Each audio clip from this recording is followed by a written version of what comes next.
In Reykjavik's bustling environment, Officer Bussy, a reckless cop known for bending the rules, embarks on a chaotic day chasing a suspect involved in a bank heist.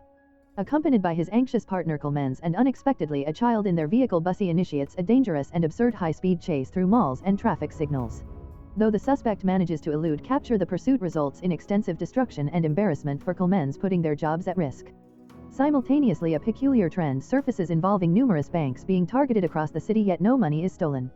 This mysterious occurrence draws public and media speculation, particularly from Haidar Eastman, a witty radio DJ who suspects a larger scheme at work.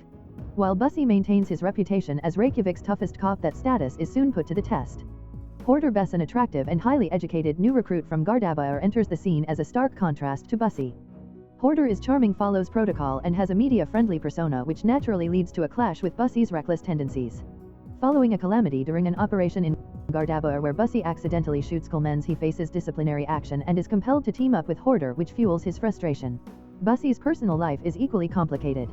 Living in a rundown apartment, he battles alcoholism and has strained relationships with his partner and daughter. His character oscillates between moments of misguided charm, such as involving a child with his firearm, and heated arguments with his ex regarding his emotional detachment. As the investigation proceeds, security camera footage reveals the elusive female robber from Bussy's earlier chase engaging in suspicious activities during the bank incidents, prioritizing structural access over monetary gain and installing mysterious equipment. The robberies are evidently part of a grander scheme. With a significant women's national football match looming, the police are on high alert.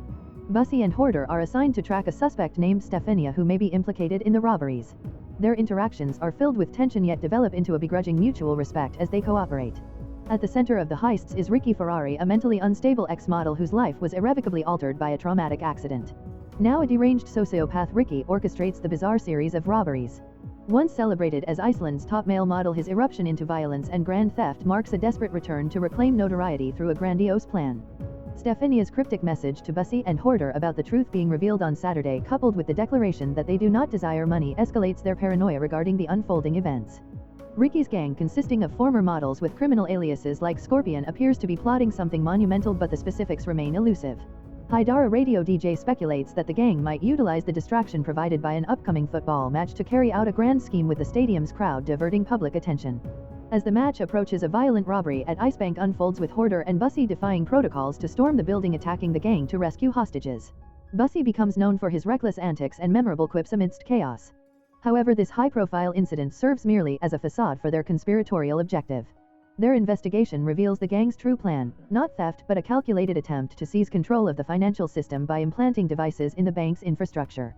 Ricky's objective is to erase Iceland's national debt, redistribute wealth, and incite nationwide discord, all while masking his intentions behind the victory of the women's national team. Now functioning as somewhat reluctant partners, Bussy and Hoarder bond over shared drinks and jesting bathroom conversations as they prepare for an imminent showdown. They find themselves racing against time on game day when the stadium is packed and the streets eerily quiet, aiming to thwart Ricky's destructive ambitions. The gang navigates through secret tunnels linked to the bank, setting the stage for a chaotic climax filled with shootouts and hacking efforts. In a nail-biting turn of events, Bussy and Hoarder manage to dismantle Ricky's scheme just before it can culminate in disaster. While Bussy earns praise as a city hero, he expresses skepticism about the title, quipping that being called a hero merely means suffering high blood pressure and receiving a discount at Starbucks. In contrast, Hoarder gains respect from the community but contemplates returning to the tranquility of Gardabaur, a life far removed from chaos. Their tumultuous partnership transitions into an unusual camaraderie, reflecting a bond that has grown amidst adversity, blurring the lines between enemies and friends, perhaps hinting at something deeper. Interspersed with reckless pursuits in Reykjavik, the duo also navigates perilous encounters, including a failed attempt at controlling a dangerous virus traced back to Chinatown. After a professional contact is assassinated, Hoarder suffers a severe injury and implores Bussy to look after his daughter, a promise that solidifies their complex relationship as they confront their challenging and chaotic world together. John, their boss, is furious and threatens to fire Bussy and his partner over the damage they've caused a stork, a bus in the opera, and a ruined amusement park. He warns them that one more mistake will lead to their termination. Bussy, overwhelmed, spirals into a downward trajectory.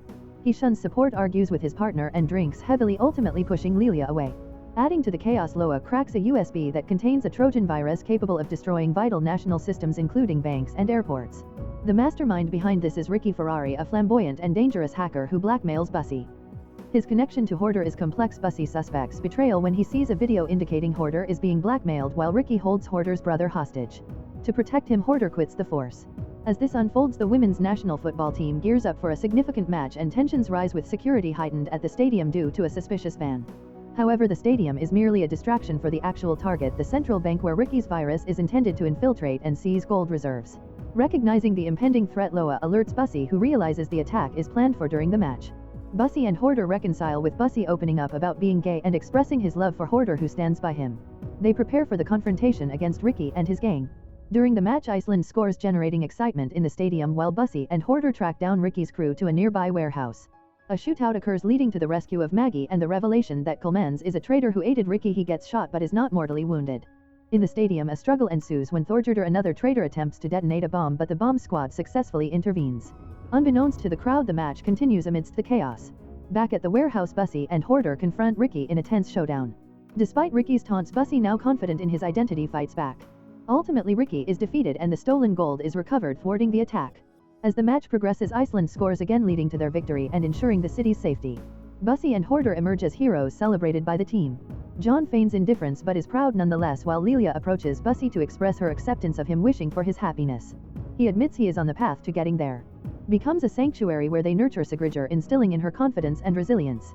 Training sessions at their shooting range serve not just as practice but as bonding moments. The family dynamics flourish, characterized by support and love. Their motto, "You have the right to shut the fuck up," encapsulates their assertiveness and unapologetic authenticity. As Bussy and Hoarder reintegrate into the police force, they are celebrated as national heroes. Their past struggles have transformed into a strength that fortifies their relationship. The stigma they faced dissipates as they gain the acceptance of their colleagues. The police department, once marked by discord, begins to rediscover unity with Bussy and Hoarder's leadership. John, their superior, despite his grumbling, acknowledges their value, understanding that their bond enhances the force's effectiveness. Sigridger flourishes in this environment where love transcends challenges and chaos is met with grace. In the backdrop, Loa is diligently fortifying police cybersecurity. Her efforts bear fruit as the virus they discovered becomes a vital lesson for international law enforcement. Ricky Ferrari, now incarcerated, alludes to future schemes, maintaining a sense of threat even from behind bars. Meanwhile, Clemens is on the mend, prepared to testify, seeking redemption for his past missteps. The women's football team becomes a beacon of hope and resilience as they triumph against all odds, embodying national pride. Bussy and Hoarder are invited to share their journey at various schools and community events, becoming symbols of courage and the importance of living one's truth. Their story resonates, motivating individuals to embrace their identities without fear. Bussy in particular finds solace in both his role as a father and his authentic self. His journey towards acceptance is marked by moments of reflection and growth. Hoarder, steadfast and courageous, complements Bussy's path, ensuring that their family remains grounded and united. Their villa, equipped with a grill and a shooting range, is emblematic of their new life, a place where they cultivate love, strength and stability. Together they navigate the complexities of family life while also becoming advocates for acceptance and unity in a broader societal context. With their past behind them, Bussy and Hoarder look forward to a future filled with promise, purpose and the continued journey as a family. The screen fades, leaving a resonating message of empowerment and resilience. If you enjoy watching this video, then subscribe to Angel Recaps for the latest movies explanation.